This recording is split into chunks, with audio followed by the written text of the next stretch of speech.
Hello everyone and welcome to the India's largest e-learning platform Unacademy।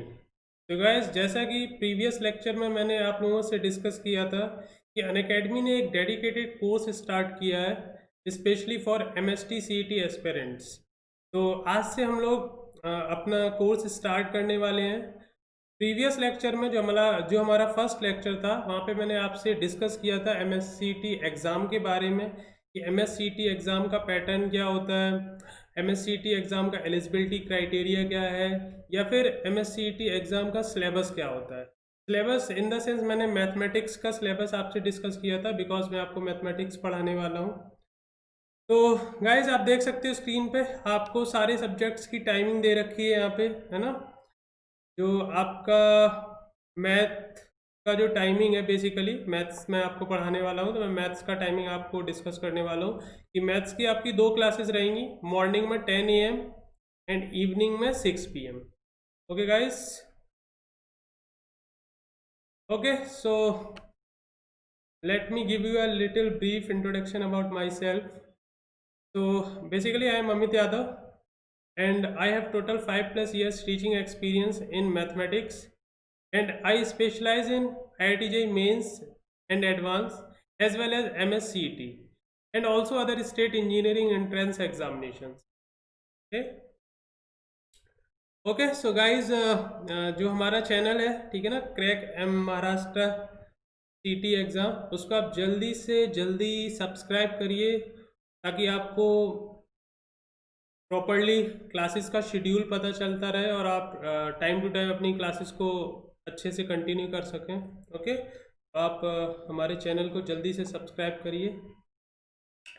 Okay so Unacademy learning app, जो कि मैंने previous lecture में भी आपको बोला था कि आपको हमारी ऐप डाउनलोड करनी है ताकि आप अपनी स्टडी को ईजिली स्मूथली आप कंटिन्यू कर सकें। ओके, आप प्ले स्टोर पे जाके हमारी ऐप को डाउनलोड कर सकते हैं and you can also join us on Telegram app. ये आपको लिंक दे रखी है, देखिए स्क्रीन पे। आप इसके थ्रू हमसे टेलीग्राम ऐप पे ऐड हो सकते हैं और वहाँ पे आप हमसे अपने डाउट्स वगैरह भी पूछ सकते हैं। Okay, and this is your subscription plan, है ना। Most important point for students, हम लोगों ने लास्ट लेक्चर में भी ये डिस्कस किया था। बहुत ही अफोर्डेबल है। देखिए आप मंथली वाइज भी आप कर सकते हैं, आप 3 मंथ्स के हिसाब से भी सब्सक्रिप्शन ले सकते हैं, आप हाफेयरली, एनुअली और 24 मंथ्स का भी सब्सक्रिप्शन ले सकते हैं। अच्छा गाइज, बेसिकली यार ये जो हम लोग कोर्स स्टार्ट करने वाले हैं, ये जो बच्चे या जो भी स्टूडेंट्स हैं जो 2021 और 2022 में जो एग्ज़ाम देने वाले हैं या MSCT एग्ज़ाम में अपीयर होने वाले, उनके लिए है बेसिकली ये कोर्स।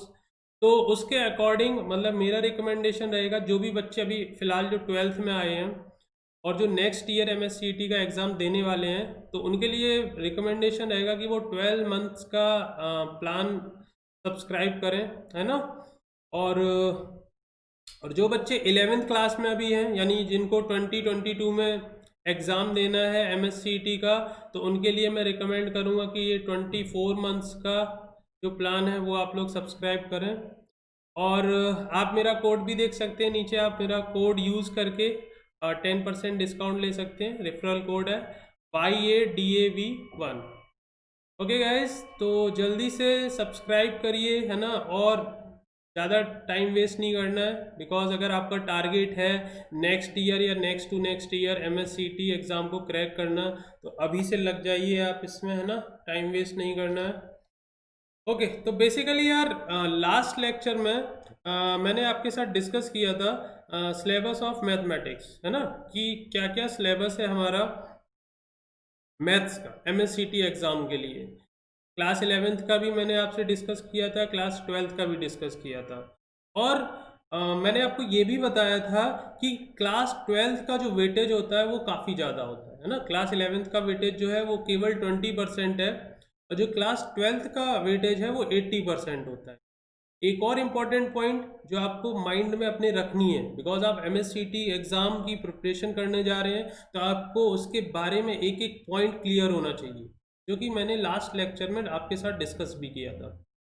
इम्पॉर्टेंट पॉइंट ये है स्टूडेंट्स कि जो मैथमेटिक्स है उसका वेटेज जस्ट डबल है फिजिक्स केमिस्ट्री से। मैंने आपको बताया था कि फिजिक्स केमिस्ट्री दोनों मिला के एक सेक्शन होता है जो 100 मार्क्स का होता है, और मैथमेटिक्स अलोन 100 मार्क्स का आता है। तो आप सोच सकते हैं कितना इम्पोर्टेंट है आपके लिए ये सब्जेक्ट, अगर आप MSCT एग्ज़ाम को क्लियर करना चाहते हैं। एंड आई मेक श्योर यार कि हम आपस में, मतलब मैं और आप मिलके मेहनत करेंगे और हम ट्राई करेंगे कि आपके मैथ्स में 100 आउट ऑफ 100 मार्क्स आए MSCT में। कोई बड़ी बात नहीं है। ऐसा लगता है बच्चों को कि मैथमेटिक्स टफ होती है, लेकिन मैं सच में बता रहा हूँ बहुत सिंपल सब्जेक्ट है और बहुत स्कोरिंग है। मैंने पढ़ाया है महाराष्ट्र में, काफ़ी साल मैंने महाराष्ट्र में पढ़ाया है, ठीक है। काफ़ी अच्छे बच्चे होते हैं महाराष्ट्र के। तो अभी हम लोग अपनी जो जर्नी है 1 ईयर या 2 ईयर जो भी हम लोग आगे कंटिन्यू करने वाले हैं, मतलब जो स्टूडेंट्स 12th में हैं वो हमसे 1 साल के लिए जुड़ने वाले हैं, जो बच्चे 11th में हैं वो हमसे 2 साल के लिए जुड़ने वाले हैं। तो जो हमारी जर्नी आगे आने वाली है वो काफ़ी इंटरेस्टिंग है, ठीक है ना। और आप देखोगे कि मैथमेटिक्स कितना इजी सब्जेक्ट है, आपको लगेगा, आपको इंटरेस्ट आएगा, आप फील करोगे, ठीक है ना। और जो डर होता है बच्चों के अंदर कि मैथ्स तो टफ होती है, अपने बस की बात नहीं है ना, ऐसा कुछ नहीं है। आपको सबसे इजी सब्जेक्ट लगेगा मैथमेटिक्स, और सबसे स्कोरिंग है, सबसे ज़्यादा वेटेज है। डिसाइडिंग फैक्टर है आपका सिलेक्शन MSCT में होगा या नहीं होगा, या कितनी अच्छी रैंक से होगा, है ना। सिलेक्शन लेना एक अलग बात है ना, और एक अच्छी रैंक के साथ सिलेक्शन लेना दूसरी बात है। तो आपका जो गोल होना चाहिए, मोटिव होना चाहिए कि यार मेरे को अंडर 100 रैंक लानी है, अंडर 10 रैंक लानी है, तो उसके लिए आपका मैथमेटिक्स बहुत स्ट्रांग होना चाहिए।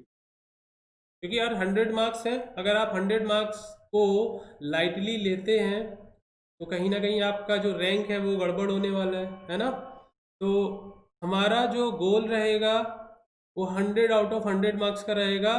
और आपको भी ऐसा लगेगा, आप कुछ दिन जब क्लास करेंगे तो आपको ऐसा फील होगा कि नहीं यार सच में मैं भी 100 आउट ऑफ 100 ला सकता हूँ MSCT एग्जाम में। ओके, तो हमारा फर्स्ट चैप्टर जो है वो है सेट्स, ठीक है ना। सबसे पहले हम लोग बेसिक चैप्टर्स कवर करेंगे। कुछ चैप्टर्स होते हैं जैसे यार आप जब ऐसे लिखते हैं, ठीक है ना, जब आप इंग्लिश में ऐसे लिखते हैं तो ऐसे लिखने के लिए आपको क्या आना चाहिए, लाइक ABCD आना चाहिए ना। विदाउट ABCD को जाने आप ऐसे तो नहीं लिख सकते हैं। तो ऐसे ही अगर हम पूरे मैथमेटिक्स की बात करें, ठीक है ना, पूरे मैथमेटिक्स की बात करें तो कुछ चैप्टर्स जो होते हैं वो काफ़ी बेसिक होते हैं। लाइक आपका सेट हो गया, इनइक्वलिटी हो गया, लॉगरिथम हो गया, quadratic equation, progression and series, relation and function. तो ये सारे चैप्टर्स ऐसे होते हैं स्टूडेंट्स जिनका यूज़ पूरे मैथ्स में होता है। तो ये चैप्टर आपके बहुत स्ट्रांग होने चाहिए। बेस होता है, जब आपका बेस स्ट्रांग होगा, जब आपका फाउंडेशन स्ट्रांग होगा, तभी आपकी जो बिल्डिंग बनेगी वो एकदम मजबूत बनेगी, ठीक है। तो आई थिंक आपको क्लियर होगा मैं क्या बोलना चाह रहा हूँ, ठीक है ना, या क्या मैं आपको समझाना चाह रहा हूँ। ओके, तो हमारा फर्स्ट टॉपिक है सेट्स। तो हम लोग सेट्स के बारे में पढ़ने वाले हैं। और जैसा कि मैंने बोला, मैंने 5 to 6 चैप्टर्स आपको काउंट करवाए हैं जो बेसिक हैं, उनको बहुत अच्छे से स्ट्रॉन्ग करना है। तो आपका जब मैथ्स का बेस स्ट्रॉन्ग हो जाएगा ना, तो आपको मैथ ऐसे एकदम हलवा लगेगा। आप कहोगे सर क्या तो बात है, मतलब इतना इजी सब्जेक्ट आज तक हमने नहीं देखा था। ओके, तो चलिए स्टार्ट करते हैं, ज़्यादा टाइम वेस्ट नहीं करते, हम लोग स्टार्ट करते हैं अपना चैप्टर सेट्स। तो सबसे पहले व्हाट इज सेट, सेट की डेफिनेशन क्या होती है ना। सबसे पहले सेट की डेफिनेशन क्या होती है। तो सेट की अगर मैं सिंपल डेफिनेशन देना चाहूँ तो मैं बोलूँगा collection of objects. Collection of objects, like मैं आपसे बोलूँ कि collection of all the student in class 10th, है ना, क्लास 10th के जितने भी स्टूडेंट्स हैं उनका कलेक्शन। तो उसको वो क्या बोला, क्या बोलेंगे हम लोग, सेट बोलेंगे, है ना। या फिर ऐसे बोल सकते हैं collection of all animals in the world, है ना, दुनिया में जितने भी एनिमल्स हैं उनका एक कलेक्शन। तो हम इसको क्या बोलेंगे कि ये एक सेट है। सेट को मैंने कैसे डिफाइन किया है, कलेक्शन ऑफ ऑब्जेक्ट्स, है ना। या फिर ऐसे मैं बोल सकता हूँ collection of all natural numbers, है ना, सारे नेचुरल नंबर का जो कलेक्शन होगा वो एक सेट होगा। क्लियर है। अच्छा, अब अगर मैं आपसे बोलूं, अगर मैं आपसे पूछूं collection of all beautiful girls in the class, तो क्या ये सेट होगा? सोचो आप, क्या ये सेट होगा? आप सोचो इस बात को। तो जो मैंने आपको definition the collection of objects, ये मैथमेटिक्स के हिसाब से करेक्ट डेफिनेशन नहीं है। ठीक है, करेक्ट डेफिनेशन क्या है, देखिए आप, A set is a collection of well-defined objects which are distinct from each other. अब यहाँ पे एक नया वर्ड आ गया, वेल डिफाइंड। वेल डिफाइंड का मतलब क्या है स्टूडेंट्स यहाँ पे, कि जैसे मैंने आपको बोला कि collection of all the beautiful girls in the class, तो अभी यहाँ पे ये जो आपका कलेक्शन है वो वेल डिफाइंड नहीं है। क्यों वेल डिफाइंड नहीं है? बिकॉज आप डिफरेंट डिफरेंट स्टूडेंट से पूछोगे कि आपके हिसाब से उन गर्ल्स का कलेक्शन क्या होगा जो ब्यूटीफुल है, तो सबका अपना अपना अलग अलग आंसर आएगा। किसी का आंसर कुछ होगा, किसी का आंसर कुछ होगा, है ना। तो यहाँ पे जो आंसर्स आ रहे हैं, ठीक है ना, लोगों के बीच में वो डिफरेंट डिफरेंट आ रहे हैं, एग्जैक्ट सेम आंसर नहीं आ रहा है। जैसे मैं एक और एग्जांपल आपसे लूँ, अगर मैं आपसे पूछूं, मान लो मैंने दो स्टूडेंट लिए गोलू मोलू, ठीक है, मैंने दो स्टूडेंट लिए गोलू मोलू, मैंने उनसे बोला कि बताओ collection of top 3 batsman in the world, तो गोलू का आंसर आया Virat Kohli, Rohit Sharma and MS Dhoni. Okay, Molu से यही क्वेश्चन पूछा तो मोलू का आंसर आया, उसने उसको कुछ और फेवरेट बैट्समैन होंगे, उसने आंसर दिया AB de Villiers, Suresh Raina, Sachin Tendulkar. Okay, अगर मैं किसी और पर्सन से भी पूछूं, गोलू मोलू के अलावा भी अगर मैं किसी और पर्सन से पूछूं, तो उनके आंसर भी शायद डिफरेंट है। हो सकता है सेम भी आ जाए गोलू मोलू से, लेकिन हो सकता है कि डिफरेंट है। लेकिन अगर मैं उन्हीं गोलू मोलू से अगर मैं क्वेश्चन करता कि बताओ collection of all vowels in a English alphabet, तो गोलू का भी आंसर आता AEIOU और मोलू का भी सेम आंसर आता AEIOU। तो आप दोनों एग्जाम्पल में डिफरेंस समझ पा रहे हैं। जो सेकंड वाला एग्जाम्पल लिया उसका जो आंसर है वो आप किसी पर्सन से भी पूछोगे, आप 2 पर्सन से पूछो, 50 से पूछो, 100 से पूछो, 1 लाख पर्सन से पूछो, सबका आंसर सेम आएगा कि कलेक्शन ऑफ वोवेल्स क्या होता है AEIOU। लेकिन अगर आपने दूसरा क्वेश्चन पूछा like collection of top 3 batsman in the world, तो सबके आंसर डिफरेंट डिफरेंट आएंगे। हो सकता है कि किसी का सेम भी आ जाए, लेकिन सबके सेम नहीं आएंगे। तो यहाँ पे कॉन्ट्रडिक्शन आ रहा है लोगों के बीच में, जो लोगों का आंसर है उसके बीच में कॉन्ट्रडिक्शन आ रहा है। तो अगर कॉन्ट्रडिक्शन आए, सेम आंसर ना आए, तो ऐसे कलेक्शन को हम well defined collection of well defined objects नहीं बोलते। आप समझ पा रहे हैं मेरी बात को? ठीक है, तो collection of well defined objects किसे बोलेंगे? जैसे हमने एग्जांपल लिया collection of all vowels in the English alphabet, collection of all natural numbers, collection of whole numbers, collection of all boys in the class, है ना। तो ये सारे जो कलेक्शंस हैं वो वेल डिफाइंड ऑब्जेक्ट्स के। ओके, अच्छा, नेक्स्ट पॉइंट है sets are generally denoted by capital letter. Sets को हम जनरली कैसे डिनोट करते हैं? कैपिटल लेटर से डिनोट करते हैं।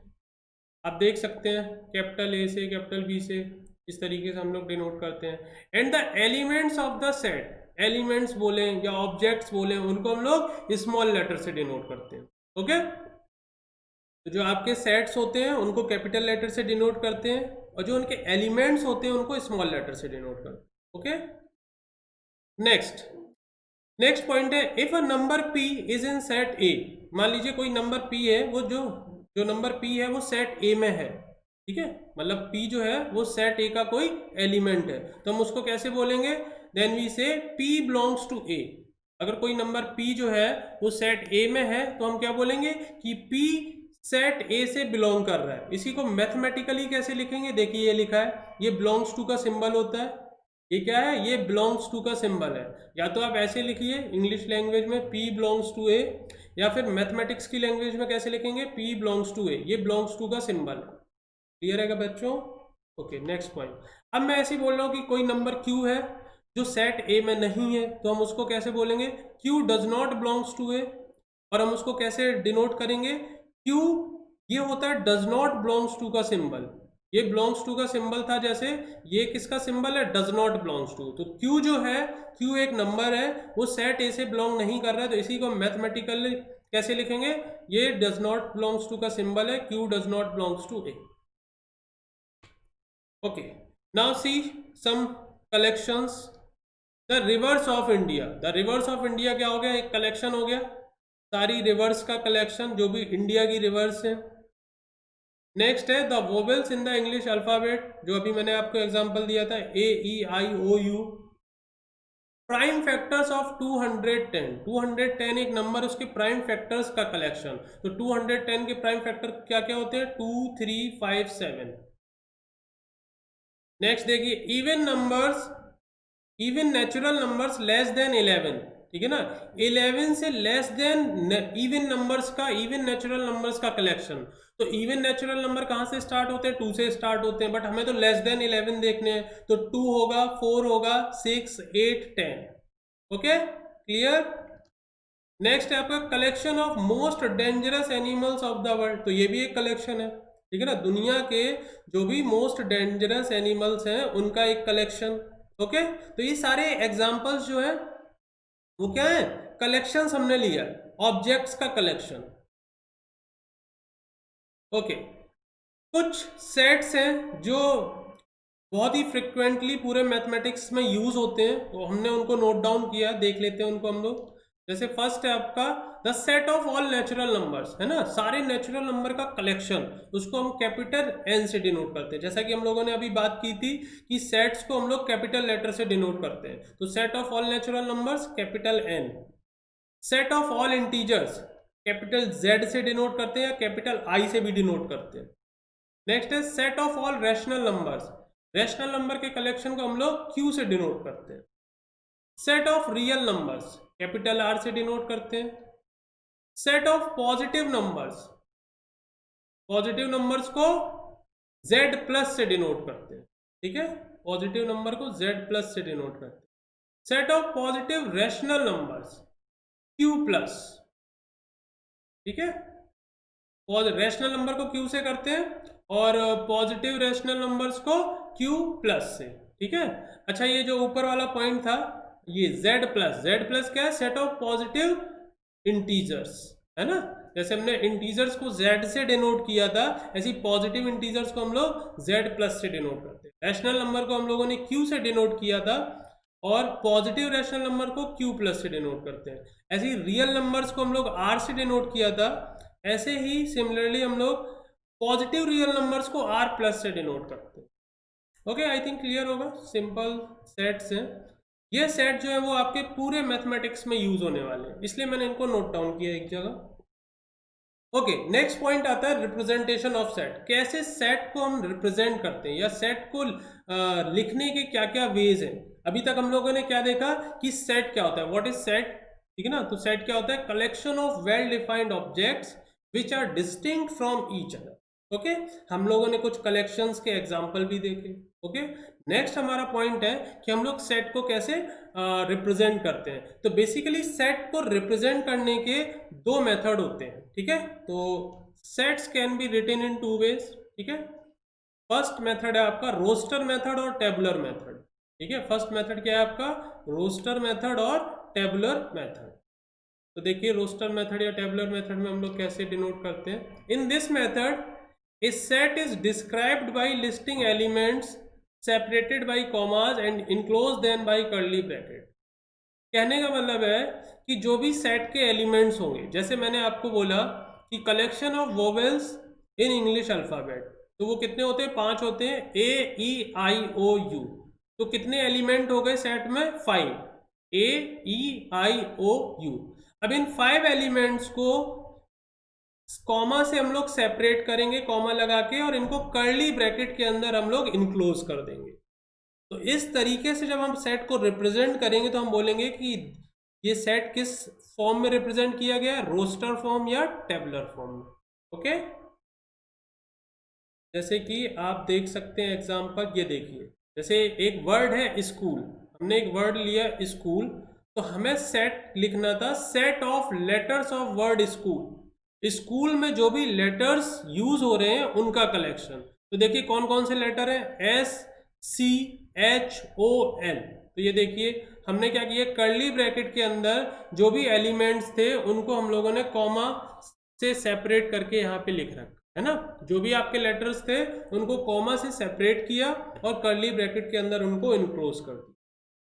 फिर देखिए एक इंपॉर्टेंट पॉइंट यहाँ पे नीचे नोट कर रखा है मैंने, कि जब हम रोस्टर फॉर्म में किसी भी सेट को रिप्रेजेंट करते हैं, ठीक है ना, तो हम एलिमेंट्स को रिपीट नहीं करते, ठीक है ना। जब हम रोस्टर फॉर्म में किसी सेट को रिप्रेजेंट करते हैं तो हो सकता है कि कोई एलिमेंट रिपीट हो रहा हो, लेकिन हम उसको जब रोस्टर फॉर्म में लिखेंगे तो रिपीट नहीं करते। अगर आप लिख भी दोगे, ठीक है, अगर आप लिख भी दोगे रिपीट करके तो ऐसा नहीं है कि आपको गलत हो जाए, लेकिन नहीं लिखते हैं जनरली, ठीक है।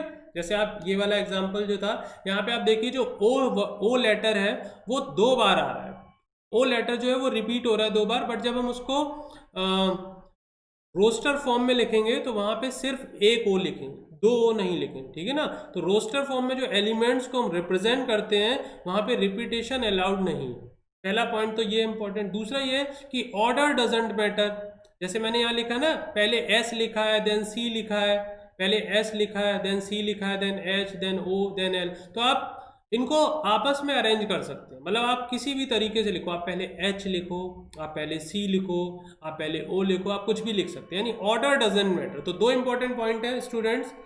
पहला तो ये कि हम किसी भी एलिमेंट को रिपीट नहीं करते हैं, और दूसरा इंपॉर्टेंट पॉइंट है कि ऑर्डर डजंट मैटर, ठीक है। ऑर्डर आपका मैटर नहीं करता है, ठीक है। आप किसी भी ऑर्डर में एलिमेंट्स को अरेंज कर सकते हैं। आई थिंक क्लियर होगा। नेक्स्ट एग्जांपल देखिए, सेट ऑफ नेचुरल नंबर 1 2 3 4, 1 से स्टार्ट होते हैं नेचुरल नंबर, कहाँ तक जाते हैं, इन्फिनिटी तक।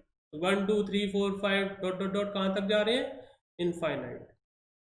नेक्स्ट देखिए example, set of prime numbers. Prime number कहाँ से स्टार्ट होते हैं, 2 से, 2 3 5 7 11 एंड सो ऑन।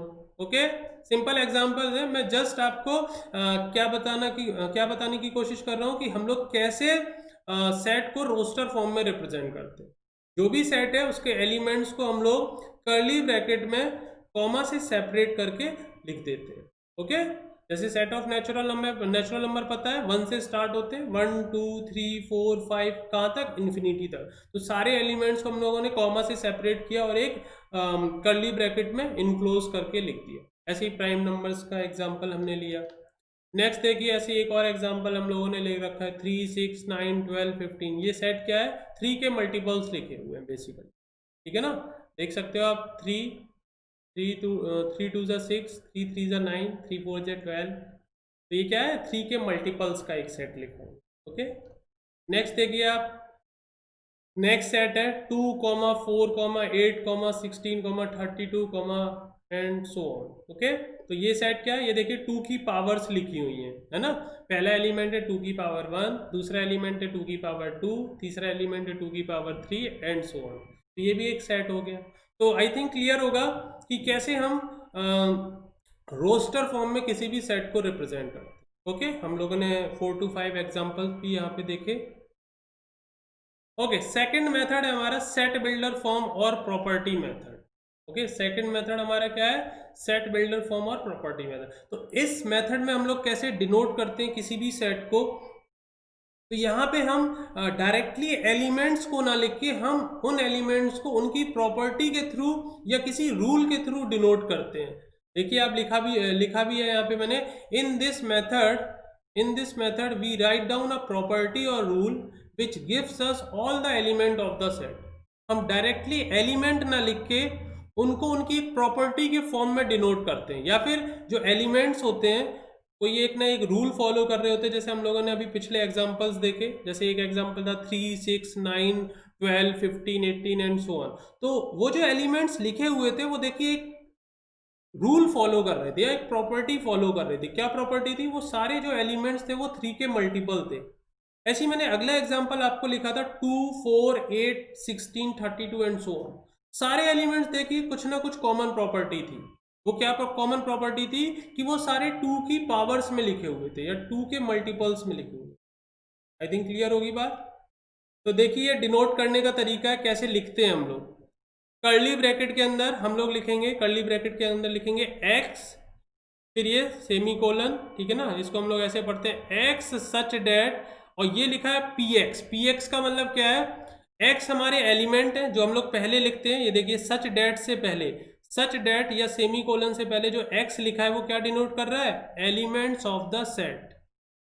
बात क्लियर है। ये जो सच डेट लिखा है, ठीक है ना, ये जो सच डेट, ये सेमी कोलन का सिंबल है, इसके पहले जो हम लोग लिखेंगे, कुछ भी लिख सकते हैं, मैंने एक्स लिखा है, वाई लिख सकते हैं, कोई भी एक वेरिएबल के फॉर्म में हमें डिनोट करना है। तो ये एक्स क्या डिनोट कर रहा है, ये एलिमेंट्स ऑफ द सेट को डिनोट कर रहा है। और वो एलिमेंट्स में प्रॉपर्टी क्या है, वो सच डेट या सेमी कोलन के बाद ये आगे लिखी हुई है कि पीएक्स क्या है, पीएक्स प्रॉपर्टी है जो कि एलिमेंट्स एक्स जो है वो फॉलो कर रहे हैं। ठीक है, देखिए वेयर, ये आगे लिखा हुआ है where P X is the property by which X belongs to A. ठीक है ना, वो सारे एक्स का कलेक्शन, वो सारे एक्स का कलेक्शन जो एक पर्टिकुलर प्रॉपर्टी को फॉलो कर रहे हैं, एक पर्टिकुलर रूल को फॉलो कर रहे हैं, उसको हम लोग इस तरीके से रिप्रेजेंट करते हैं। आई होप क्लियर होगा। हमको क्या करेंगे, कर्ली ब्रैकेट के अंदर सबसे पहले जो ये x लिखा है ये एलिमेंट्स को डिनोट कर रहा है, उसके बाद सच डेट उसकी प्रॉपर्टी कि वो जो एलिमेंट्स हैं वो किस प्रॉपर्टी को फॉलो कर रहे हैं। ओके, चलिए कुछ एग्जांपल्स देखते हैं। तो देखिए फर्स्ट एग्जांपल है, एक मैंने सेट लिया a is equal to x such that x is a positive integer and is a divisor of 18। ठीक है, तो ये किस फॉर्म में लिखा हुआ है, ये आपका लिखा हुआ है सेट बिल्डर फॉर्म में या प्रॉपर्टी फॉर्म में। कैसे, देखिए ये आपका कर्ली ब्रैकेट के अंदर पहले x लिखा है, x क्या डिनोट करता है, x डिनोट करता है एलिमेंट्स ऑफ द सेट। अब कोलन के बाद या जिसको हम लोग सच डेट पढ़ते हैं, उसके आगे उसकी प्रॉपर्टी लिखी होगी कि जो एलिमेंट्स हैं आपके, एलिमेंट्स को जो हम x से डिनोट कर रहे हैं, वो एलिमेंट्स कौन सी प्रॉपर्टी फॉलो कर रहे हैं या कौन सा रूल फॉलो कर रहे हैं। तो देखिए x क्या है, x is a positive integer, x positive integer है and is a divisor of 18। तो ऐसे कौन कौन से नंबर्स होंगे, ऐसे कौन से पॉजिटिव इंटीजर होंगे जो 18 के डिवाइजर होंगे। 1 होता है 18 का डिवाइजर, 2 भी होता है, 3 भी होता है, उसके बाद 6, देन 9, देन 18। तो ये सारे आपके क्या हो गए, 18 के डिवाइजर हो गए। क्लियर है। उसके बाद सेकंड एग्जांपल देखो, x such that x is an integer and x plus 2 is equal to 2। तो एलिमेंट्स हमारे किस टाइप के, x टाइप के, और x क्या है, x इंटीजर है और x इस कंडीशन को सेटिस्फाई कर रहा है। तो x plus 2 is equal to 2। तो अब ऐसे इंटीजर बताओ, x की वो वैल्यूज बताओ जो यहां रखने पे इस इक्वेशन को सेटिस्फाई करें। मतलब हम 2 में कौन सा इंटीजर ऐड करें, 2 में हम लोग कौन सा इंटीजर ऐड करें कि वैल्यू 2 आ जाए। बहुत सिंपल है, 0। सही है ना, x 2 में हम क्या ऐड करें, 2 में कौन सा इंटीजर ऐड करें कि वैल्यू 2 आ जाए। बहुत सिंपल है, ठीक है ना। तो 2 में हम 0 ऐड करेंगे तो 2 आ जाएगा। तो यहां से आपको क्या वैल्यू मिली, 0। यानी कि इस सेट में कितने एलिमेंट्स है, सिर्फ एक एलिमेंट है, बिकॉज x की सिर्फ एक ही वैल्यू है जो इस इक्वेशन को सेटिस्फाई करेगी, x is equal to C. Okay, next example देखिए, c इज इक्वल टू, एक नया सेट लिया हमने c। बेसिकली देखिए क्या है आपका set, x such that x is a natural number less than c। Set क्या है, एलिमेंट्स क्या है, x टाइप के हैं, और x को कैसे डिफाइन किया है, x एक नेचुरल नंबर है लेस देन 6। तो लेस देन 6 से लेस देन कितने नेचुरल नंबर होते हैं, 1 2 3 4 5, बिकॉज लेस देन 6 बोला है तो 1 से लेके 5। ओके, तो रोस्टर फॉर्म में अगर लिखना चाहेंगे तो कैसे लिखेंगे, 1 2 3 4 5। ओके, नेक्स्ट देखिए, नेक्स्ट एग्जांपल है, x such that x is a month of a year not having 31 days. तो यहाँ पे एलिमेंट्स जो है वो x टाइप के, और x क्या है, x जो है वो किसी ईयर, मतलब ईयर के मंथ्स हैं जिनमें 31 डेज ना आते हो। तो वो ऐसे कौन कौन से मंथ्स होते हैं, तो जनवरी में तो 31 डेज होते हैं, जनवरी नहीं होगा, तो आपका क्या होगा, आपका होगा फरवरी, मार्च में 31 डेज होते हैं, तो फरवरी होगा, फिर अप्रैल होगा, फिर जून होगा, फिर सितंबर होगा, फिर आपका नवंबर होगा, है ना। तो जिसमें 31 डेज नहीं आते, उन मंथ्स को हम लोग यहाँ से रिमूव कर दें। क्लियर है। जैसे मान लो मैं आपसे पूछता कि collection of all the days in a week है ना, तो हमारा कलेक्शन क्या हो जाता, सेट क्या हो जाता, Monday, Tuesday, Wednesday, Thursday, Friday, Saturday, Sunday. Okay. Okay, next देखिए क्या है सेट। एक सेट है ई, मतलब डिनोट किया है, मैंने बोला था कैपिटल लेटर से हम लोग डिनोट करते हैं। तो देखिए कैसे रिप्रेजेंट किया है, x such that x is a letter in the one trigonometry. Trigonometry में जो भी लेटर्स यूज हो रहे हैं, ठीक है ना, ट्रिग्नोमेट्री वर्ड में जो भी लेटर्स यूज हो रहे हैं उनका सेट। तो कौन कौन से लेटर हैं देखिए, T, R, I, G, O, N, M, E, R, R तो ऑलरेडी हो चुका है, वाई, ठीक है ना। तो जो भी ट्रिग्नोमेट्री वर्ड में जो लेटर्स यूज हो रहे हैं उनका सेट, आराम से लिख लोगे, कोई दिक्कत नहीं, ठीक है। तो ये आपका जो मेथड है, कौन सा मेथड है, roster method, sorry set builder method या प्रॉपर्टी मेथड। यहाँ पे आप देख सकते हैं हम लोग डायरेक्टली एलिमेंट्स ना लिख के उनको उनकी किसी प्रॉपर्टी के फॉर्म में डिनोट कर रहे हैं। क्लियर है बात। चलिए और एग्जांपल हम लोग देखते हैं। जैसे ये देखिए क्वेश्चन है, express set A. Set A आपको क्या दिया हुआ है, x such that x belongs to natural number and x is equal to 2n and x belongs to natural number. सही है, इन रोस्टर फॉर्म, हमें इसको रोस्टर फॉर्म में डिनोट कर रहा है। ये किस फॉर्म में दिया है ये सेट आपका दिया हुआ है, ये सेट बेसिकली दिया है आपका सेट बिल्डर फॉर्म या प्रॉपर्टी फॉर्म में। हमें इसको किस फॉर्म में कन्वर्ट करना है, रोस्टर फॉर्म में, यानी कि हमें एलिमेंट्स लिखने हैं। तो एक्स एलिमेंट्स देखो किस टाइप के, एक्स टाइप के हैं। एक्स नेचुरल नंबर है और एक्स की वैल्यू 2n है, तो n की वैल्यू हम रखते जाएंगे 1 2 3 4 5, तो x की वैल्यू आती चली जाएंगी क्या, 2 4 6। यहाँ पे एक्चुअली ये जो लिखा है x बिलोंग्स टू n, यहाँ पे x की जगह क्या होगा, n होगा। ओके, n क्या है आपका, नेचुरल नंबर है, तो यहाँ पे n belongs to natural number होगा। n की वैल्यू हम यहाँ पे रखेंगे इस इक्वेशन में, x is equal to 2n में, तो n की वैल्यू हम लोग क्या रखेंगे, 1 2 3 4 5 एंड सो ऑन। तो x की वैल्यू हमें क्या मिलेंगी, 2 4 6 8 10 and so on, because elements तो आपके x है ना। ये देखिए जो कोलन से पहले लिखा रहता है वो एलिमेंट्स ऑफ द सेट होते हैं, और फिर आगे कोलन के आगे क्या लिखा रहता है कि वो एलिमेंट्स किस प्रॉपर्टी को फॉलो कर रहे हैं या कोई एक पर्टिकुलर रूल को फॉलो कर रहे हैं। ओके, तो देखिए हमारा आंसर हो जाएगा 2 4 6 8 10 एंड सो ऑन। ओके, ये किस फॉर्म में हमने लिखा है, roster form. I think clear होगा। ओके, नेक्स्ट एग्जांपल देखते हैं। ये एक सेट दे रखा है, सेट बी, इसको हमें किस फॉर्म में कन्वर्ट करना है, रोस्टर फॉर्म में। और बेसिकली किस फॉर्म में लिखा हुआ है, ऑब्वियस बात है प्रॉपर्टी मेथड या सेट बिल्डर फॉर्म में लिखा हुआ है। अच्छा, अब यहाँ पे देखिए कोलन से पहले क्या लिखा है स्टूडेंट्स, एक्स स्क्वायर लिखा है। मैंने आपको क्या बोला है, जो कोलन से पहले लिखा रहेगा वो एलिमेंट्स को रिप्रेजेंट करेंगे। तो यहाँ पे जो एलिमेंट्स होंगे वो किस टाइप के होंगे, एक्स स्क्वायर टाइप के होंगे।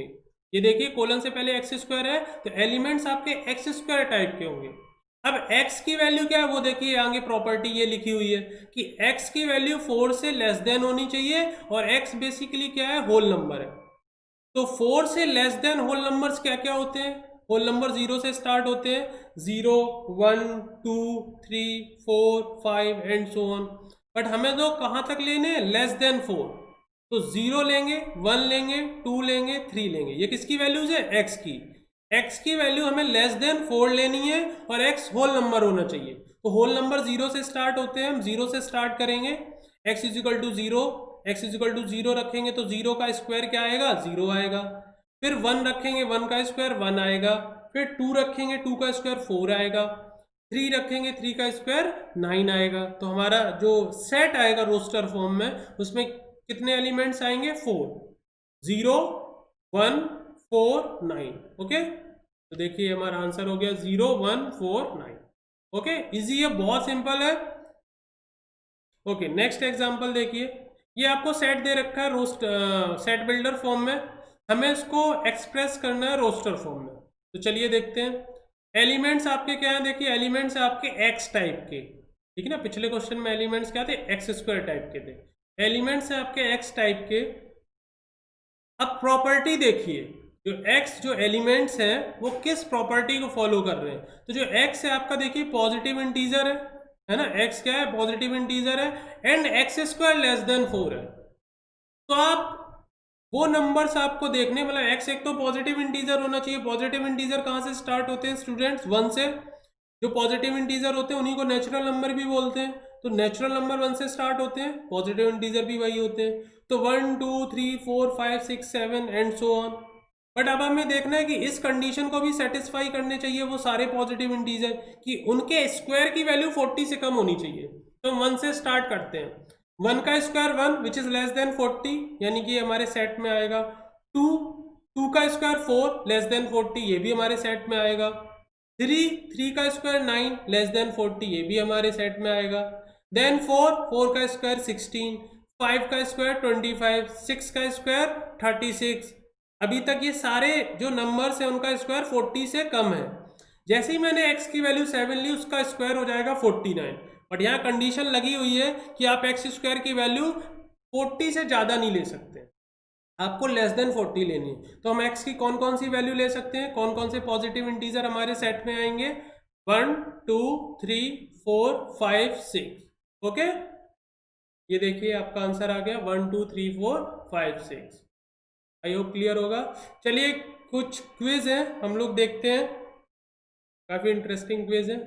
ओके यार, क्विज स्टार्ट करने से पहले one thing you should keep in your mind, बहुत इंपॉर्टेंट बात बताने जा रहा हूं मैं, ठीक है ना। जो भी बच्चे मैथमेटिक्स पढ़ने वाले हैं या जो पढ़ रहे हैं उनके लिए, कि यार एक इंपॉर्टेंट एस्पेक्ट होता है, ठीक है ना, मैथ्स पढ़ने के लिए, कि पेशेंस होना चाहिए आपके, ठीक है ना। जो पेशेंस एक वर्ड है, इसी के इर्द गिर्द जो है हमारी मैथमेटिक्स घूमती है।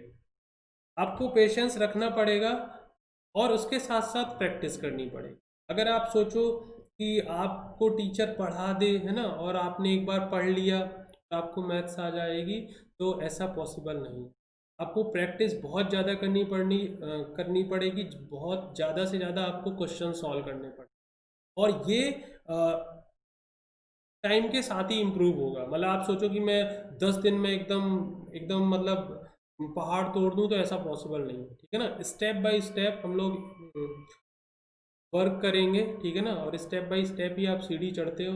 ऐसा नहीं होता कि आप 2-4 सीढ़ी क्रॉस करके ऐसे चढ़ते चले जाते हैं ना। तो ये एक स्लो प्रोसेस है, ठीक है ना, मैथ्स।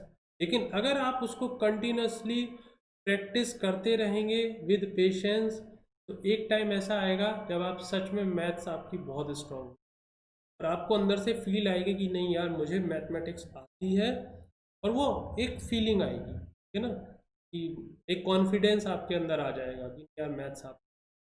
तो बिल्कुल भी ऐसा नहीं करना है कि यार आपने 8-10 दिन तो अच्छे से पढ़ा रेगुलर, और फिर आपको लगा कि नहीं अभी मेरा हो गया, ऐसा नहीं हो। पेशेंस पहला वर्ड, ठीक है ना, रखना है आपको थ्रू आउट योर जर्नी, जितने भी है आपका 1 साल का। अगर आप 12th में तो आपका 1 साल अभी बचा हुआ है, आप 11th में तो आपके 2 साल हैं, है ना। तो आपको पेशेंस रख के कंटिन्यूसली आपको प्रैक्टिस करना है मैथमेटिक्स में। और अगर आपने ये फॉलो किया, ठीक है ना, तो जब तक आपका MSCT एग्ज़ाम आएगा आप मैथ्स में परफेक्ट हो चुके होंगे, और मैं गारंटी दे रहा हूँ कि आप आराम से इजीली 100 आउट ऑफ 100 स्कोर। कोई बहुत बड़ा डील नहीं है। आपको लगता होगा सर ऐसे कैसे, इतना आसान थोड़ी ना। तो बिल्कुल आसान नहीं है, लेकिन टफ भी नहीं है। समझ रहे हैं मेरी बात को। मैं ये नहीं कह रहा हूँ कि बहुत आसान है, लेकिन बहुत टफ भी नहीं है। अगर आप कंटिन्यूसली प्रैक्टिस करते हैं और पेशेंस रखते हैं, ऐसा नहीं कि आपने 4 दिन अच्छे से पढ़ा और उसके बाद आपने क्या किया कि फिर 2-3 दिन नहीं पढ़ रहे हो, वो नहीं होना चाहिए। कंटिन्यूटी है, वो ब्रेक नहीं होनी चाहिए। आपको कंटिन्यूस प्रैक्टिस करनी है। एक भी दिन ऐसा नहीं जाना चाहिए जब आप मैथ्स ना पढ़ो। आपको मतलब आपको प्यार हो जाना चाहिए मैथ्स। तब आप देखिएगा आफ्टर 1 ईयर और आफ्टर 2 ईयर आपको लगेगा कि सच में कुछ हमने सीखा है, ठीक है ना, या सच में हमें जो मैथमेटिक्स है उसका फील हुआ है, और सच में एक कॉन्फिडेंस आएगा, और आप एकदम जो होता है ना कि यार कॉन्फिडेंस रहता है अंदर से, यार कोई भी एग्ज़ाम आ जाए देख लेंगे, है ना, वो वाली फीलिंग आएगी। चाहे वो MST CET का हो, या फिर वो JEE मेंस का हो, या फिर वो चाहे JEE एडवांस। तो दो बात मेरी ध्यान रखना, पहला लेक्चर है ये आज हमारा मैथमेटिक्स का, और मैं हमेशा अपने स्टूडेंट्स को ये बात बोलता हूँ, ठीक है ना, कि मैथ्स जो है वो दो वर्ड का मिक्सचर है, या संगम बोल सकते हैं दो वर्ड का, प्रैक्टिस प्लस पेशेंस। दोनों चीज़ें आपको साथ रख के चलना पड़ेगा, और definitely you will go very good. Okay okay, तो चलो क्विज पे आते हैं हम अपने, थोड़ा इंटरटेनमेंट करते हैं, इंटरटेनमेंट भी ज़रूरी है पढ़ाई के साथ साथ। ओके, तो पहला क्वेश्चन क्या है भाई, which of the following are sets, है ना, कुछ एग्जांपल्स हैं, हमें बताना है कि ये सेट हैं या नहीं है, and also justify your answer, हमें अपने आंसर को जस्टिफाई भी करना है। ओके, तो देखिए पहला एग्जांपल है, the collection of all the months of a year beginning with the letter J, है ना, जे से स्टार्ट होने वाले, जे लेटर से स्टार्ट होने वाले सारे मंथ्स का कलेक्शन। तो सोचो क्या ये सेट है? बिल्कुल है ना, क्योंकि वैसे ही आपके जो मंथ्स होते हैं, टोटल मंथ्स 12 होते हैं, अब उसमें जे से स्टार्ट वाले कौन कौन से, एक तो जनवरी हो गया, उसके बाद अगला कौन सा आएगा, फरवरी, मार्च, अप्रैल, मई, जून आएगा, देन जुलाई, अगस्त, सितंबर, अक्टूबर, नवंबर, दिसंबर। ओके, टोटल 3 मंथ्स होते हैं, ठीक है ना, जिनकी स्टार्टिंग जे लेटर से होती है। तो अगर आप ये क्वेश्चन किसी से भी पूछते हो, ये क्वेश्चन आप किसी से भी पूछते हो, तो सबका आंसर यही आएगा, जनवरी, जून एंड जुलाई। ऐसा तो नहीं है कोई बोल देगा कि दिसंबर भी है, अक्टूबर भी है, ऐसा तो नहीं है ना, सबका आंसर सेम आएगा। तो अगर सबका आंसर सेम आना, सबका आंसर सेम आ रहा है, तो ये सेट है, ठीक है ना। हमने स्टार्टिंग में बोला था ना कि सेट की एग्जैक्ट मैथमेटिकल डेफिनेशन क्या है, कि collection of well defined object, सही है ना। मैंने एक दो एग्जांपल ऐसे भी दिए थे जो सेट्स नहीं होते हैं, बट वो कलेक्शन तो है, ठीक है ना। तो कलेक्शन भी कैसा होना चाहिए, कलेक्शन होना चाहिए आपका वेल डिफाइंड, ठीक है। तो ये जो कलेक्शन है मंथ्स का, ठीक है ना, collection of all the months of a year beginning with the letter J, तो ओनली 3 मंथ्स हैं आपके, जनवरी, जून एंड जुलाई। तो आप किसी से भी ये क्वेश्चन पूछोगे, सबका आंसर सेम आएगा, तो इसका मतलब ये सेट है। ओके, तो आंसर भी जस्टिफाई हो गया।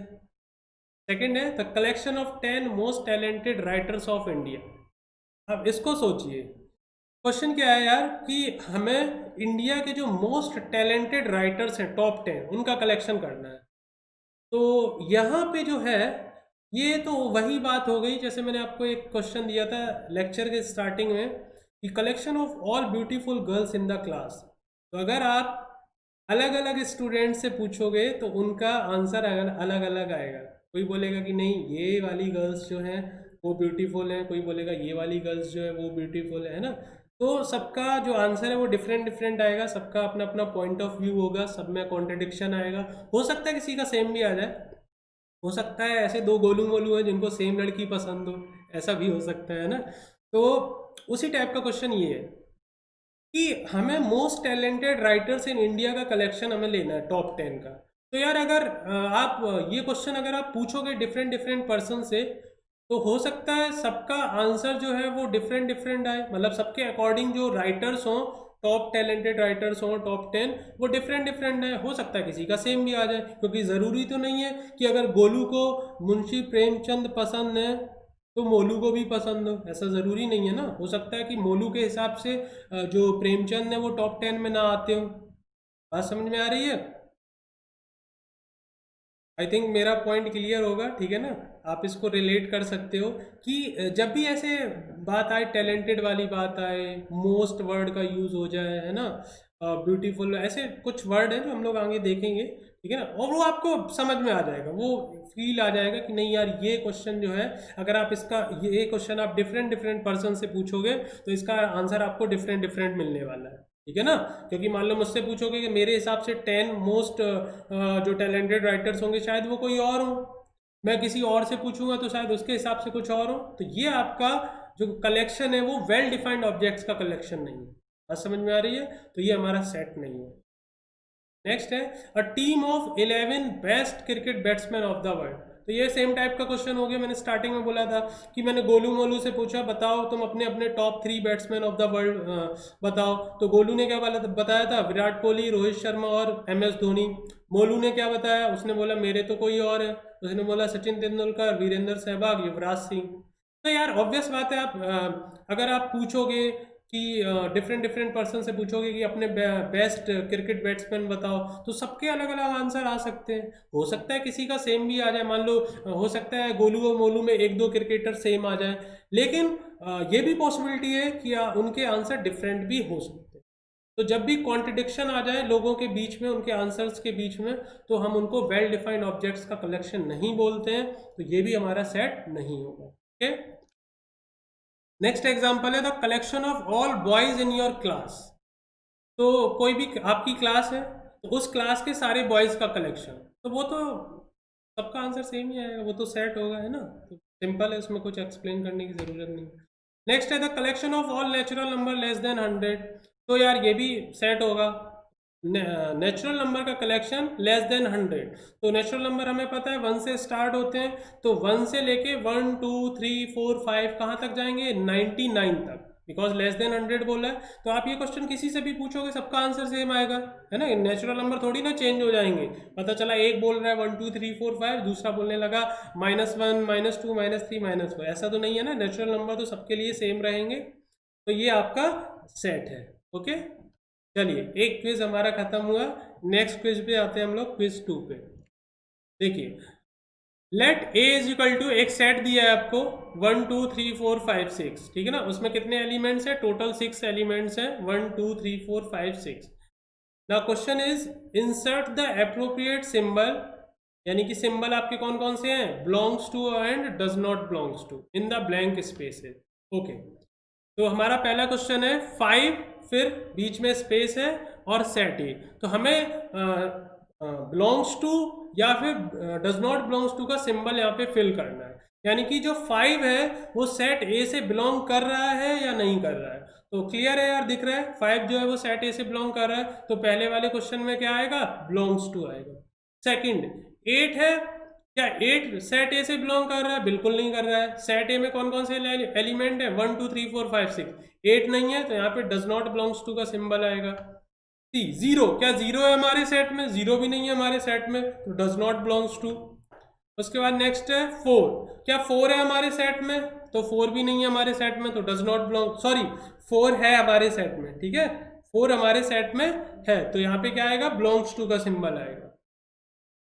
अगला है एलिमेंट 2, तो क्या हमारा जो एलिमेंट 2 है वो हमारे सेट ए से बिलोंग कर रहा है, बिल्कुल कर रहा है, ठीक है ना। ये देखिए 2 है, तो यहाँ पे क्या आ जाएगा, बिलोंग्स टू का सिंबल आ जाएगा, है ना। सिंपल क्वेश्चन है, जस्ट प्रैक्टिस के लिए। Okay, next quiz 3, write the following sets in roster form. Okay, यानी कि हमें जो सेट है उनको रोस्टर फॉर्म में लिखना है। तो बेसिकली किस फॉर्म में दिया होगा, दो ही फॉर्म होती हैं, रोस्टर फॉर्म और सेट बिल्डर फॉर्म, यानी कि हमें सेट बिल्डर फॉर्म में दिया होगा क्वेश्चन, और रोस्टर फॉर्म में हमें उसको रिप्रेजेंट करना होगा।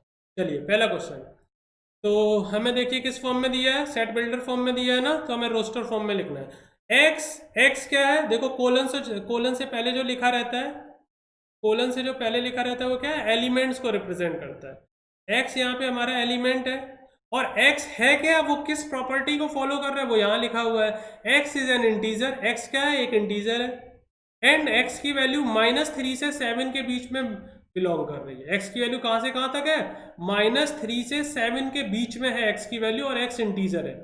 अब देखिए -3 और 7 के बीच में है, यहाँ पे देखिए इक्वल टू का साइन नहीं है, यानी कि -3 और 7 आपके सेट में नहीं आएंगे।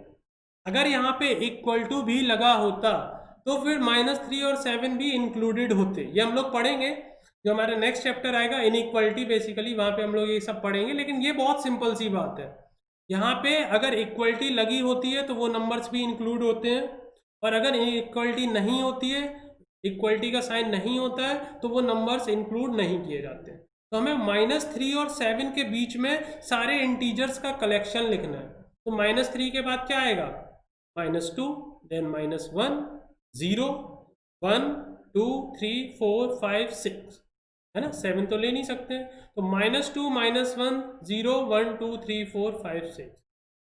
तो ये देखिए हमारा आंसर आ गया, क्लियर है। चलिए अगला एग्जांपल देखिए,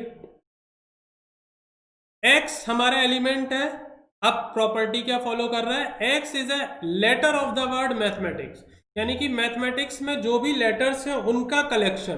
तो मैथमेटिक्स वर्ड में कौन कौन से लेटर हैं देखिए, MATHE, MAT फिर से रिपीट हो गया तो इनको दोबारा नहीं लिखेंगे। तो अभी तक हमारे 5 लेटर आए हैं, MATHE, MAT रिपीट हो गए, इनको छोड़ो। फिर अगले कौन कौन से लेटर है, ICS। तो टोटल कितने लेटर्स आ गए, 5 लेटर्स देखिए यहाँ पे, MATHE और 3 लेटर्स ये लास्ट में ICS। टोटल 8 लेटर्स आ जाएंगे आपके। ये देखिए MATHE ICS। ओके, सिंपल है बिल्कुल। कोई भी डाउट हो यार कमेंट में आप बताइए कि सर मुझे यहाँ पे प्रॉब्लम है, ये चीज़ समझ में नहीं आई, उसको नेक्स्ट लेक्चर में हम लोग जरूर डिस्कस करेंगे, ठीक है। बट आपको अच्छे से पढ़ना है, ठीक है ना, प्रॉपर फॉलो करना है। और आई डोंट थिंक कि आप अगर अच्छे से लेक्चर फॉलो करते हैं आपको कोई डाउट नहीं आएगा। इतना ईजिली हम लोग एक्सप्लेन कर रहे हैं, एकदम बेसिक से हम लोग पढ़ेंगे, बेसिक से पूरा एडवांस तक जाएंगे, लेकिन स्लोली स्लोली, ताकि कोई भी प्रॉब्लम ना आए, ठीक है। स्टिल अगर किसी को कोई प्रॉब्लम होती है तो आप आराम से अपने डाउट पूछ सकते हैं, ठीक है। नेक्स्ट एग्जांपल देखिए, एलिमेंट्स हैं आपके x, प्रॉपर्टी क्या फॉलो कर रहे हैं, x is a prime number and divisor of 6।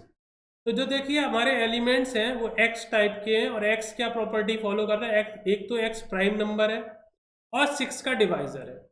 तो 6 के डिवाइजर तो वैसे बेसिकली कौन कौन से होते हैं, 1 2 3 6, ये 4 डिवाइजर होते हैं 6 के। कौन कौन से, 1 भी 6 का डिवाइजर है, 2 भी 6 का डिवाइजर है, 3 भी 6 का डिवाइजर है, 6 भी 6 का डिवाइजर है। बट हमें वो सारे एक्स लेने हैं, वो सारे डिवाइजर लेने हैं 6 के जो प्राइम नंबर भी है। तो प्राइम नंबर तो 2 ही है, 2 और 3, तो आंसर हो गया हमारा 2 and 3। ओके, क्लियर है। ओके, नेक्स्ट एग्जांपल देखिए, एलिमेंट्स है आपके एक्स टाइप के, और जो एलिमेंट्स है वो क्या प्रॉपर्टी फॉलो कर रहे हैं, x is a natural number and a divisor of 6। तो बहुत सिंपल है, 6 के डिवाइजर होने चाहिए एलिमेंट्स, और नेचुरल नंबर भी होने चाहिए। तो अभी हम लोगों ने बोला था 6 के डिवाइजर क्या क्या होते हैं, 1 2 3 and 6। पिछले वाले क्वेश्चन में प्राइम नंबर बोला था तो आंसर आया था 2 and 3। अब की बार नेचुरल नंबर बोला है तो चारों आ जाएंगे, 1 2 3 6। ओके, ये आंसर हो गया हमारा। ओके, नेक्स्ट एग्जांपल है, एलिमेंट्स है हमारे एक्स टाइप के, और वो क्या प्रॉपर्टी फॉलो कर रहे हैं, x is a letter of the word principal. तो प्रिंसिपल वर्ड में जो भी लेटर्स आ रहे हैं उनका कलेक्शन। तो कौन कौन से लेटर है, बहुत सिंपल क्वेश्चन, PRINC, IP फिर से रिपीट कर गए, देन AL। तो जो भी लेटर्स हैं उनका कलेक्शन, ये देखिए PRINCAL, ठीक है। और ये बात हमने बोली थी कि कोई भी लेटर रिपीट नहीं करेंगे, कोई भी एलिमेंट को रिपीट नहीं करेंगे। And second important point, order doesn't matter, आप किसी भी ऑर्डर में इनको लिख सकते हैं, ऐसे जरूरी नहीं है जो लेटर पहले लिखा हो उसी को पहले लिखना है, आप किसी भी ऑर्डर में लिख सकते हैं। ओके, नेक्स्ट फोर्थ क्विज है हमारा, which right the following sets in the set builder form. Okay, last वाला क्वेश्चन था हमारा कि हमें किस फॉर्म में लिखना था, हमें लिखना था रोस्टर फॉर्म में। हमें सेट बिल्डर फॉर्म दे रखा था और रोस्टर फॉर्म में लिखना था। अभी हमें रोस्टर फॉर्म में दे रखा होगा और हमें सेट बिल्डर फॉर्म में लिखना है। तो चलिए देखते हैं। पहला एग्जांपल है 2, 4, 6 डॉट डॉट डॉट डॉट, है ना। तो ये एक सेट दिया है आपको रोस्टर फॉर्म में, इसको हमें सेट बिल्डर फॉर्म या प्रॉपर्टी फॉर्म में हमें लिखना है इसको। तो ये तो बहुत सिंपल है, मैं इसको कैसे लिख सकता हूँ, देखो, एक्स सच डेट एक्स, पहले एलिमेंट्स को मैंने एक्स से डिनोट कर दिया, फिर अब मुझे उसकी प्रॉपर्टी लिखनी पड़ेगी, या जो एलिमेंट्स है वो किस रूल को फॉलो कर रहे हैं। तो देखिए यार क्लियरली दिख रहा है कि ये इवन नंबर्स हैं, 2 4 6 इवन नेचुरल नंबर्स, सही है। तो मैं ऐसे लिख सकता हूँ, x such that x is an even natural number, ऐसे लिख सकते हैं। या फिर इसी को लिखने का तरीका क्या, देखिए, एक तो ये हो गया आपका x such that x is an even natural number, और इसको लिखने का तरीका क्या है कि देखिए 2 के मल्टीपल्स लिखे हुए हैं, तो मैं इसको ऐसे भी लिख सकता हूँ, x such that x is equal to 2n where n belongs to natural number. N, मैंने x को क्या लिखा, x is equal to 2n, 2 into n where n belongs to natural number. अगर आप n की वैल्यू 1 2 3 4 रखते जाएंगे तो x की वैल्यू क्या आती जाएगी, 2 4 6 8 10 एंड सो ऑन। तो ये देखिए इस तरीके से भी हम लोग लिख सकते हैं। क्लियर है? तो ये रिप्रेजेंट करने का तरीका है। सेकंड एग्जांपल 149 ... 100, हमें किस फॉर्म में लिखना है? प्रॉपर्टी मेथड या सेट बिल्डर मेथड के फॉर्म में। तो देखिए आपको नंबर देख के कुछ समझ में आ रहा होगा। 149 ... 100। ये देखिए यार नेचुरल नंबर के स्क्वायर्स लिखे हुए हैं। पहला नंबर 1 का स्क्वायर 1, 4 किसका स्क्वायर होता है? 2 का, 9 3 का, एंड सो ऑन। 100 किसका? 10 का। यानी कि मैं इसको कैसे लिख सकता हूं? x such that x is equal to n square. x को मैंने क्या लिखा है? x is equal to n का square, where n belongs to natural number. ठीक है ना? आप नेचुरल नंबर रखोगे, n की वैल्यू 1 2 3 4, उनके स्क्वायर ये आपके स्क्रीन पे देखिए लिखे हुए हैं 149। बट ये कहाँ तक लिखना है? 100 तक। और 100 किसका स्क्वायर है? 10 का। तो मैं कैसे लिखूंगा? x is equal to n square, where n belongs to natural number and n less than 11। n 11 से छोटा होना चाहिए, यानी हम n की वैल्यू कहाँ तक रखेंगे? 10 तक। देखिए इस तरीके से लिख सकते हैं। आई होप क्लियर होगा। कोई भी डाउट हो आपको, छोटी सी छोटी बात समझ में ना आई, आप बिल्कुल कमेंट में लिखिए, हम लोग उसको नेक्स्ट लेक्चर में बिल्कुल डिस्कस करेंगे। बट कोई भी डाउट नहीं रहना चाहिए यार, है ना? एम बना के चलना है, 100 आउट ऑफ 100 फोड़ना है अपने को सीटी एग्जाम। ओके, अगला देखिए एग्जाम्पल क्या है। सेट है 5 25 125 60। बहुत सिंपल है, देख के समझ में आ रहा है। 5 की पावर्स में लिखा हुआ है। देखिए इस तरीके से लिख सकते हैं, x इज इक्वल टू 5 पे power n, where n belongs to natural number. और देखिए कितने टर्म है? 1। तो ये 5 की पावर 1 है, ये 2 है, ये 3 है, ये 4 है। तो मतलब n की वैल्यू हम 4 तक रख सकते हैं यहाँ पे। तो इसलिए मैंने देखो क्या लिखा है, n नेचुरल नंबर है और n की वैल्यू कहाँ तक रखनी है? Less than 5। 1 रखेंगे, 2 रखेंगे, 3 रखेंगे, 4 रखेंगे। तो यहाँ पे हम n की वैल्यू 1 2 3 4 रखेंगे। ये देखिए आपके 4 एलिमेंट्स आ जाएंगे। ओके, चलिए अगला देखिए 2 5 10 17 26। 2 5 10 17 26। ठीक है, तो अब हमें इसका पैटर्न देखना है। तो आप सोचिए, ठीक है ना? आप सोचिए, इसको स्क्रीन पॉज करके, और देखिए मैं आगे इसको लिख रहा हूँ। ये किस फॉर्म में लिखा है? n square plus 1, n square plus 1। और n क्या है? Natural number, n less then 6। आप देखिए n की वैल्यू 1 रखेंगे तो 1 का स्क्वायर 1 प्लस 1 देखिए 2 आ जाएगा। n की वैल्यू 2 रखेंगे, 2 का स्क्वायर 4 प्लस 1 5 आ जाएगा। n की वैल्यू 3 रखेंगे, 3 का स्क्वायर प्लस 1 10 आ जाएगा, एंड सो ऑन। कहाँ तक रखेंगे? 5 तक। तो इसको हम लोग इस तरीके से रिप्रेजेंट कर सकते हैं। x तो एलिमेंट को रिप्रेजेंट कर रहा है, और x किस प्रॉपर्टी या रूल को फॉलो कर रहा है वो हम लोग कोलन के बाद लिखते हैं। तो हमने इसको लिखा n square plus 1, where n belongs to natural number, और n की वैल्यू कहाँ तक रख सकते हैं? Less than 6। लेस देन 6 का मतलब n की वैल्यू हम लोग 5 तक लिख सकते हैं। क्लियर है गाइस? ओके, अगला एग्जांपल देखो 0 2 8 26 80। इसको भी आप स्क्रीन पॉज करिए और सोचिए कि हम क्या पैटर्न बना सकते हैं, ये जो एलिमेंट्स लिखे हुए हैं वो किस रूल को फॉलो कर रहे हैं। तो ये देखो 3 पे पावर n माइनस 1, एक्स क्या है? जो एलिमेंट्स है वो 3 पे पावर n माइनस 1 की फॉर्म में लिखे हुए हैं, where n belongs to whole number and n less than 5। मतलब आप देखिए होल नंबर है, n क्या है? Whole number. अगर आप n की वैल्यू 0 से स्टार्ट करेंगे, because n is whole number, तो n की वैल्यू 0 रखेंगे, 3 पे पावर 0 कितना होगा? 1। 1 माइनस 1 0, देखिए 0 आ गया पहला एलिमेंट। जब n की वैल्यू आप 1 रखेंगे, 3 पे पावर 1 माइनस 1, तो ये कितना आ जाएगा? 3 माइनस 1 विच इज 2। ये देखिए सेकंड एलिमेंट आ गया।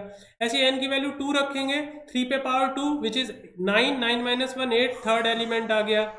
तो इस तरह से हम लोग इस फॉर्म में इस सेट को डिनोट कर सकते हैं। ठीक है, तो ये आपको पैटर्न समझना पड़ेगा, ये आपको रूल जो फॉलो कर रहे हैं एलिमेंट्स वो आपको आइडेंटिफाई करना पड़ेगा। ठीक है, और n की वैल्यू हम कहाँ तक रखेंगे? n की वैल्यू 4 तक रखेंगे। 3 पे पावर 4 81 होता है, 81 माइनस 1 80, तो इसलिए देखिए यहाँ पे लिखा है n लेस देन 5। क्लियर है गाइस? तो आई होप आपको ये जो लेक्चर है सेट थ्योरी का पहला लेक्चर वो अच्छे से समझ में आया होगा। कोई भी डाउट हो, ठीक है ना, बिल्कुल सिंपल डाउट हो, स्टिल आप उसको पूछिए, डाउट नहीं रहना चाहिए। Okay, thank you guys. और अपनी पढ़ाई अच्छे से करिए यार, है ना? अभी से आप करोगे, जैसे मैंने बोला कि कंटिन्यूस जब आप पढ़ाई करोगे, कंटिन्यूस प्रैक्टिस करोगे, देन ओनली आप एक अच्छी रैंक प्रोड्यूस कर पाओगे, चाहे वो MSCT का एग्ज़ाम हो और चाहे वो JEE मेंस का एग्ज़ाम। ठीक है, तो जल्दी से जल्दी हमारे चैनल को सब्सक्राइब करो स्टूडेंट्स, और आप मेरा कोड यूज़ कर सकते हो, ठीक है ना। अगेन दोबारा से मैं बोल रहा हूँ, ठीक है, यादव 1।